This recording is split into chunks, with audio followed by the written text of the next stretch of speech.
A grim reminder that even after months of relative calm, the terror threat in Jammu and Kashmir remains very real.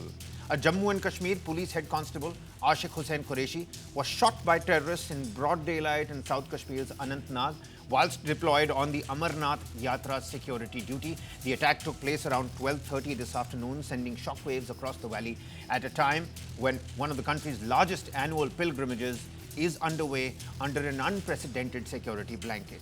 The injured policeman was rushed to the hospital, but he was declared dead, succumbed to his injuries.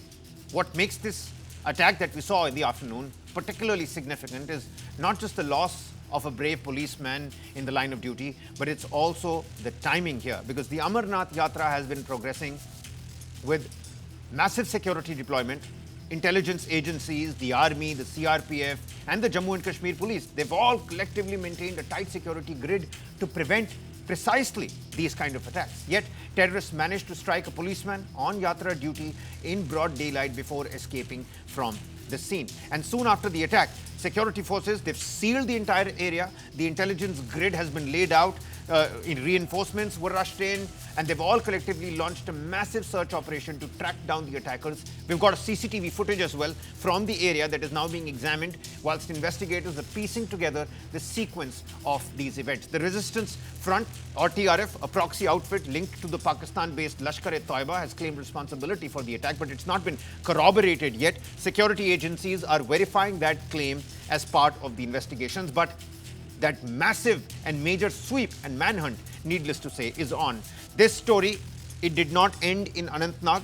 Let's tell you in terms of the probe and investigation what all is happening. Within hours, security forces widened the crackdown across North Kashmir.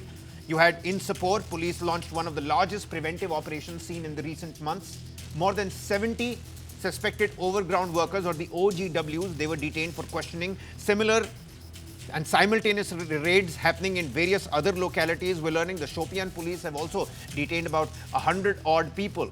And house-to-house searches, verification drives, intelligence-led operations, devices that have been recovered to identify any network that may have provided logistical or local support to the terrorists. Officials say the operations are continuing and further searches could follow based on fresh intelligence inputs. Now, the attack has also drawn strong condemnation from Chief Minister Omar Abdullah and Lieutenant Governor Manoj Sinha, both of whom described the killing as a cowardly act and assured that those responsible will be brought to justice. But the larger question, however, remains, after a prolonged period of relative calm in the area, does this indicate an attempt by the terror groups to regain operational space yet again?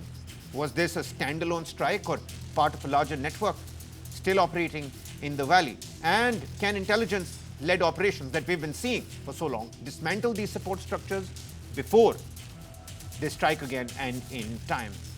Over here.